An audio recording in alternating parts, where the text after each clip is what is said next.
इतक्या घाई घाईने जायचंय कुठं म्हणते मी तुम्हाला? देवळात जायचंय, देवळात.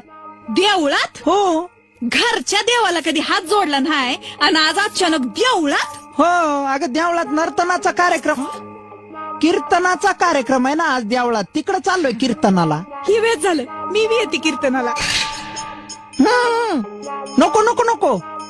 का हो? अगं कसं आहे ना, तो बुवा जो आहे तो कार्तिक स्वामीचा भक्त आहे.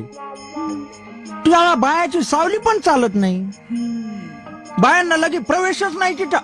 मग मी असं करते, लांब उभं राहून कीर्तन ऐकते. नको अगं, अगं तसं नको करू. तुला काय करायचं एवढं लांब येऊन? तू लांब उभं राहायचं आणि मी त्या बुवाच्या जवळ. बेकार दिसन ते गंगे. असं करा, तुम्ही माझ्या संग उभं राहा. कसं आहे ना